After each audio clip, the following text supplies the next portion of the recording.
Yo, hi guys, Kevin here, and welcome back to my Christmas countdown of car builds. It is the 5th of December. Where is this month going? It's just disappearing right now. Last episode we made this Volkswagen Corrado, and I asked you guys once again in the comments below, write what car you want to see in the next episode. If you want a certain theme with it as well, you can do. As the Corrado on the screen the theme was retro, I kind of tried to keep it retro slash clean, and it came out quite well, so I like that. And onto the next one. Let me just find out who commented. Okay, the most rated comment was from Tactical Void. He said Mazda Rx7 stock body kit. Okay, so basically there's not really a theme there, just quite literally a stock body kit, which I do prefer on the Rx7. So what I'm going to do is jump and buy this car, and then we can get into tuning this. Okay, so we're going to buy this, a Mazda Rx7. He said stock body kit, so there's not really a theme. So I am going to keep the body kit, no, the colour, should I say, quite stock. Manufacturer colours, white. Should we go for a white Rx7? I don't think I've ever made a white Rx7. I'm not even going to lie. Okay, so let's jump into the garage where we can start doing upgrades. Custom upgrade. Stock engine. I do like the 2-rotor, so I'm going to stick with that. There's also the 4-rotor, but the amount of power you get from that 690 horsepower, I think it's going to be a little bit overdone. You can also V8 it, but I prefer to use the 2-rotor engine here. Okay, so drivetrain swap, we don't have to do that, so let's come out of here. So it has a twin turbo as stock, so we could do a single turbocharger, but let's stick to the stock ways, I guess. Seeing as we're sticking with the stock body kit here, let's stick with everything stock in there then, because that was requested. So onto the tyres, we're going to stick with stock tyres there. Let's go 245s on the front, and on the rears hopefully like 255s is there.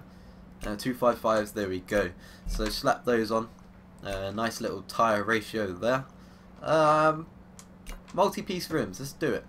I looked in this section last time and it looked pretty nice, so hopefully there's some rims that suit this car, to be honest. I'm thinking they would suit it, but at the moment they're the wrong colour. That is problem. Problem colour is, yes, that language. Okay, they look quite nice. Okay, some multi-piece rims, we don't really use them, so we're in uncharted territory here. But let's do. I'm feeling these. I don't know why. I just like the chrome effect. It seems to go well on the Rx7, especially when we slam the car. I think it's going to look a lot better. So let's just. Oh, maybe not. Let's go to up to 18s on the rim size. We don't want to go too crazy, but we want it. We want it to look pretty nice. So up to 18-inch on the rims there. So you come out there and we're onto the drivetrain. Okay, I'm really regretting those wheels now. Seeing them from another angle, they look really weird. So if you're doing this, I would suggest maybe some different rims. But let's see what they look like with the lowered suspension. It might help pull them off. So everything race in this section. So that was everything race. So into platform and handling. This is where the car's going to look a lot better. Race brakes, we can see those brake calipers poking, and there we go. Okay, maybe not. I take that back. They do look pretty sweet on there. They really suit it, to be fair. So race anti-roll bars as well on both. Okay, let's put them on. Oh, why you do this? Oh, why? I always get like really annoyed when it freezes and stuff. I just start spamming the button, and that really don't help. Let's do the race roll cage. Weight reduction. Yeah, we're gonna do that. Takes it just under 1,100 kilograms, so it's pretty light car. Obviously the Rx7 is always going to be light, but yeah. Onto the power. I'm thinking around the same bracket as the other cars, to be honest. About 400 horsepower should be about sufficient for this car. So race exhaust, rotors and compression, let's upgrade this. This will be the main bit here. 371 horsepower there. That's good. If we do the intercooler and oil and cooling, it should take it to about 400 horsepower, which is about what we're going to need. So that's wicked. I don't know if I like these wheels or not yet. They're just, I keep seeing them in like flashes like this, and I can't make my mind up. They're different, but I don't know. I'm gonna have to see like when I'm driving the car, I guess. But that's all the upgrades on. About 400 horsepower. See, from that angle they don't look too bad, but I don't know. I don't like the concave effect with the dish. It looks pretty weird, but it's different. It looks a little bit stance. It's got the stock body kit as asked. So yeah, let's go with it. So let's get back into free roam and let's start driving this car about without putting a tune on to see how it does actually perform at the moment. Okay, so let's get going. Oh, what a shock! The rain is coming down. Okay, so last episode we did head over to, what area did we go to? We went to the industrial area. So this episode we're going to stay around in Nice. One thing I will say, Gear 3 is struggling. Why does it always rain on this game when I record? It's just always. Okay, but gearing's got to go a lot shorter. That is, I can't even like get sideways because gearing. Like, I don't want to change into Gear 2 because that defies my whole logic. Yeah, my logic's the worst logic ever. Drift in Gear 3. That's my logic right there. So let's tune the car. Okay, so obviously the tyres were not spinning up. I want a little bit more grip in the front, so I'm going to leave the rears as they are. Obviously when I change the gearing, the tyres are going to spin up a lot easier, so let's just go to like 4.2 and see what that's saying. Okay, camber on the front I'm going to leave pretty much the same. Camber on the rear I'm going to go a lot up. Caster 5.5. Anti-roll bars, let's just take up the rear a tiny smidge. Springs, pretty nice to be honest. I like my cars quite stiff and they look pretty. Pretty sorted here. So let's just take it a tiny bit stiffer. Ride height, let's go completely to the bottom. Damping, let's just take the front up, and bump stiff, let's take the front up again. Brake, differential, let's go 100% and 100%. Okay, there we go. So that's pretty much a very basic bass tune. So let's see if it's spinning up a lot easier. Do you want to get out of the way? Do you want to get out of my car? Okay. Okay, so spinning up a lot easier. Still really slow in Gear 3. I think I've got to take the gearing right down here.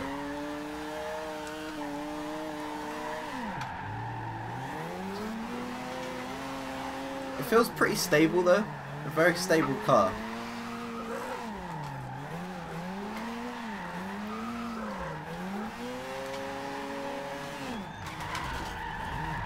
Okay, let's take the gearing. Let's make the gearing a little bit shorter. I don't think it needs too much more. Gearing. Yeah, a little bit shorter. Let's just go to 4.35. That should be sufficient. That's fine. Let's take the tire pressure in the rear up. We want to get rid of the grip a little bit. So 31.5 seems fine. So let's try this. Shorter gears and more tire pressure in the rear. That should really help.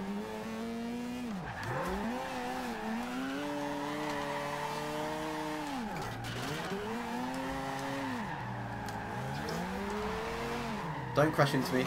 Oh my god.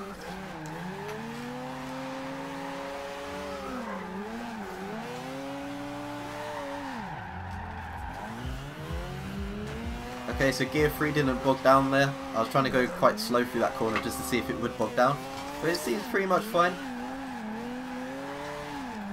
This car's feeling really stable right now. Had to take it up on the curb then, and that kind of fucked me up. The curbs on this game are surprisingly lethal. Like, curbs on like other games, they don't seem to be lethal, but Horizon 2 have actually took it into effect. like what would happen in real life when you go up a curb. They've actually put it in the game, like no other game actually has. Like you just bump up curbs and it's just like nothing happens. On this, like curbs actually affect you. Okay, so I don't know what I'm feeling here. I'm feeling a little bit of camber in the front, a little bit more to the negative side. I feel like I need a little bit more tyre spin in the rear. So I think in terms of springs and anti-roll bars, etc., I think we're pretty much sorted there. It feels really stable.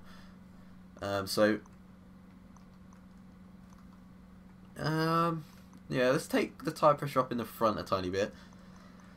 And let's take it up in the rear as well.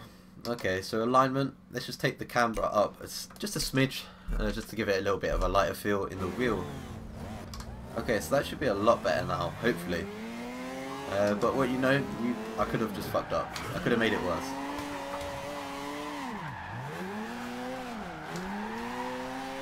It feels like it's got the power, which is wicked, wicked. I feel like I've lost the grip in the front. Like those changes I just made, I think that's actually made it a lot worse. Through the middle. Okay, I hit you. Same thing. Oh my god, why you do this?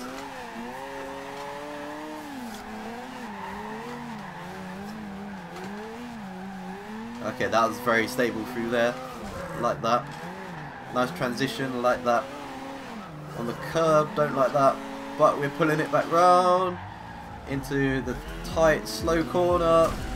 I saw that car coming a mile off, but I still drove into it because I'm an absolute spastic. Okay. So I don't know.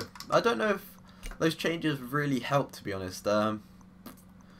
Let's just take tyres down in the rear, just a tiny bit, and camber up in the front. That I think is going to help, and just a tiny bit more camber on the rear, because I don't know, it just feels a little bit grippy in the rear, a little bit too grippy. We want to be able to slide pretty nice, especially in tandems. You don't want it to be too grippy in tandems. Okay, that feels a lot better. Okay, nice transition in there. It feels a lot faster now as well. Like getting rid of grip has actually made the car faster, like my brain.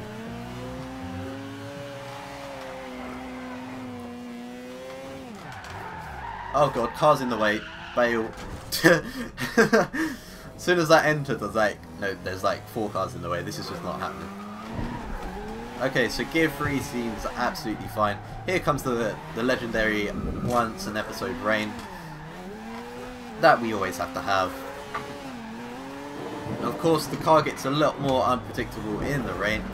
So if I start spinning out now, then yeah, it's the rain. And with darkness as well. Oh my god, it took so long to put my lights on. Like, why you take so long to do this?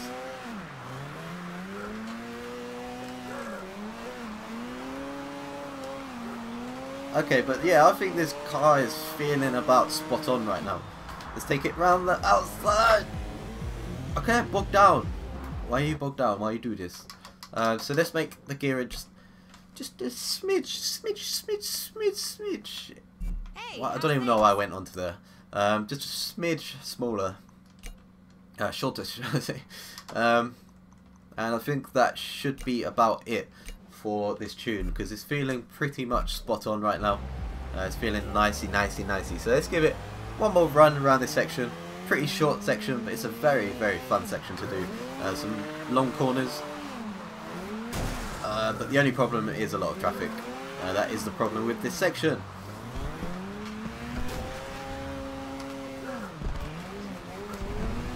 Okay, so the rain is really affecting the grip right now. I'm not even hardly accelerating. Okay, but I think that's going to be about it. This tune is actually spot on right now. Probably a car I'd pull out for tandems. This one, quite a lot of stability. It's got the power. It feels pretty much spot on. So, hope you guys enjoyed this. Leave a comment with what car you want to see in the next episode, and basically, Peace out.